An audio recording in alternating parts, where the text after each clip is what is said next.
Good morning. Myself Dr. Rajesh Kumar, Department of Zoology, SPC Government College, Ajmer. Dear students, previous lecture में हमने elementary idea about polymerase and topoisomerase and replication in which semi-conservative mechanism के विषय में चर्चा की थी. आज हम elementary idea about single strand binding proteins, replication forks, both unidirectional and bidirectional, leading and lagging strands, RNA primers and Okazaki fragments के विषय में चर्चा करेंगे. Now first point, single strand binding proteins. Scientist Alberts and their colleagues ने विशेष प्रकार की protein की खोज बैक्टीरियोफेज T4 में की, जो कि प्रोकैरियोट्स एवं यूकैरियोट्स दोनों प्रकार की सेल्स में पाए जाते हैं. अर्थात एल्बर्ट्स एंड कलीग्स द्वारा आविष्कार किया गया single strand protein binding protein का T4 फेज में, जो कि प्रोकैरियोट्स और यूकैरियोट्स दोनों प्रकार की सेल्स में पाए जाते हैं. इनका मॉलिक्यूलर वेट 10,000 to 75,000 यूनिट के मध्य सुनिश्चित रहता है और लगभग 8 to 10 न्यूक्लियोटाइड्स युक्त डीएनए के स्ट्रैंड्स में इनके स्पेसिफिक बाइंडिंग साइट्स पाए जाते हैं, जिन्हें अनबाइंडिंग प्रोटीन्स भी कहते हैं.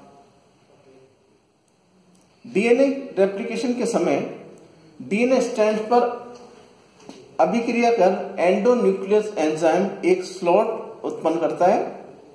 इस प्रक्रिया के फलस्वरूप उस स्थान पर गुथे हुए डीएनए स्ट्रैंड्स में अनबाइंडिंग प्रारंभ हो जाती है. डीएनए स्ट्रैंड्स में अनबाइंडिंग की क्रिया की गतिशील बने रहने पर विशिष्ट अनबाइंडिंग प्रोटीन्स अब खुले हुए डीएनए के सिंगल स्ट्रैंड से संलग्न हो जाते हैं और इस प्रकार अंत में डीएनए में अनबाइंडिंग की प्रक्रिया पूर्ण हो जाती है. डीएनए के सिंगल स्ट्रैंड से फर्स्ट अनबाइंडिंग प्रोटीन्स का बंधन, तत्पश्चात सेकंड एवं थर्ड बंधक प्रोटीन्स के बंधन को प्रोत्साहित करता है, जिससे डीएनए का स्ट्रैंड अनकॉइल होता चला जाता है एवं रेप्लिकेशन का क्रम प्रारंभ होने लगता है. अर्थात सिंगल स्ट्रैंड बाइंडिंग प्रोटीन्स को अनबाइंडिंग प्रोटीन्स के नाम से भी जाना जाता है और इनकी खोज एल्बर्ट्स एवं कलीग्स द्वारा की गई थी T4 बैक्टीरियोफेज में, जो कि प्रोकैरियोट्स एंड यूकैरियोट्स दोनों प्रकार की सेल्स में पाए जाते हैं. Now second point, replication fork both unidirectional and bidirectional. अर्थात एक दिशीय पुनरावृत्ति और द्विदिशीय पुनरावृत्ति इनके विषय में अपन बात करेंगे. साइंटिस्ट जे कैरेंस के अनुसार डीएनए रेप्लिकेशन केवल एक ही डायरेक्शन में होता है, अतः इसको यूनिडायरेक्शनल भी कहते हैं. डीएनए के एक स्ट्रैंड पर डीएनए रेप्लिकेशन कंटिन्यूअस होती है और यह लीडिंग स्ट्रैंड कहलाता है. अर्थात वह स्ट्रैंड या वह सूत्र जिस पर डीएनए रेप्लिकेशन कंटिन्यूअस होता है वह लीडिंग स्ट्रैंड कहलाता है.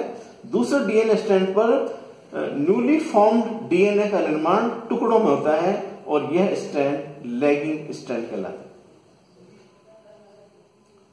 डीएनए रेप्लिकेशन डीएनए पर निश्चित बिंदु से प्रारंभ होने के बाद दोनों डायरेक्शंस में अग्रसर होती है, अर्थात यह बाई डायरेक्शनल या द्विदिशीय होता है.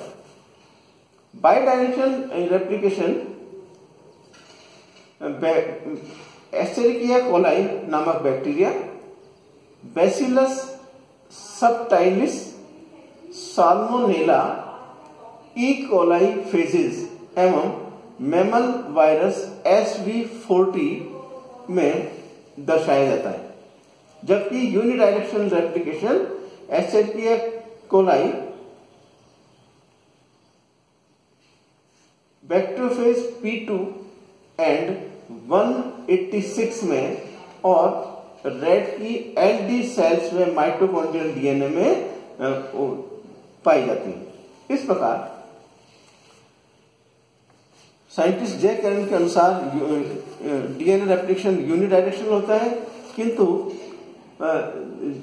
यूनिडायरेक्शन होता है जो कि E coli bacteriophages P2 and 186 और रेड की LD सेल्स में माइटोकॉन्ड्रिया में पाया जाता है, जबकि bidirectional replication E coli, Bacillus subtilis, Salmonella, E coli phages and mammals virus SV40 में मुख्य रूप से दर्शाई जाती है।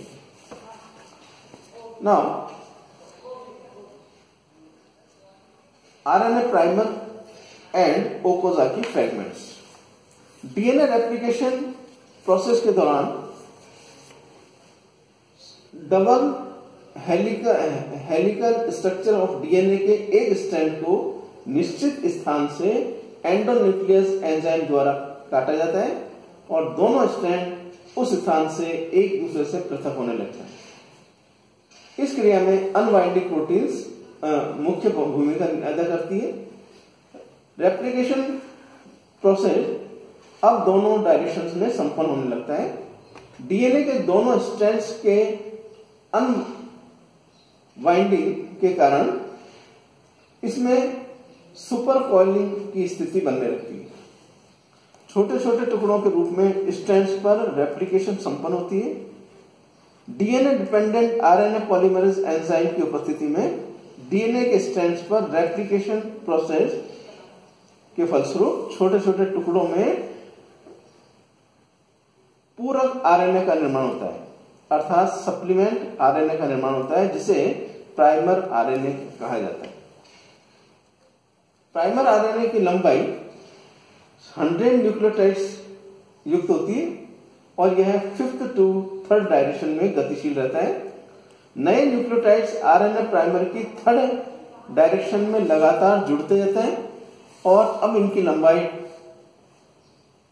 1000 to 2000 न्यूक्लियोटाइड्स युक्त हो जाती है।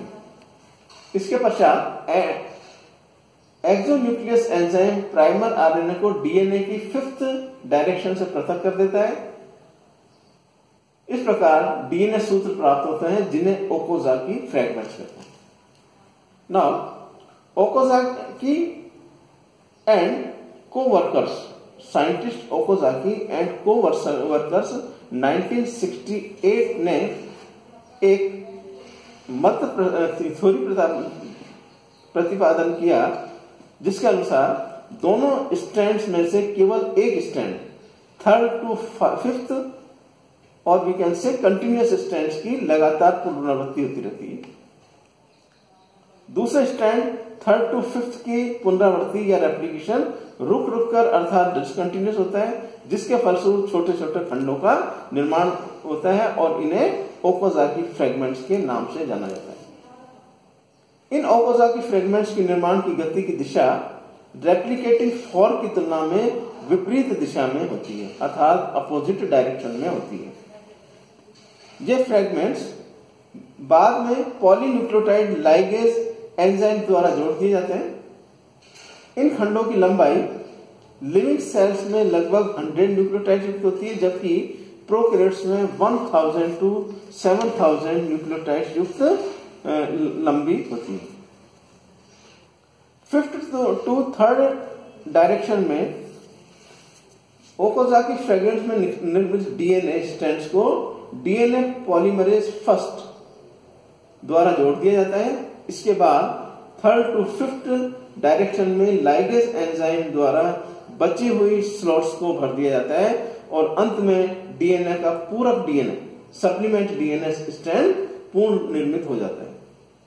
डीएनए पॉलीमरेज एंजाइम एक्सोन्यूक्लियस इस क्रिया में सहायता प्रदान करता है। Now significance of RNA primer.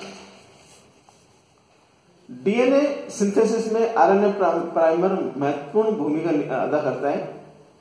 DNA template पर आरएनए प्राइमर का निर्माण तब तक गतिमान बना रहता है जब तक कि इस क्रिया को रोकने का संदेश प्राप्त नहीं होता।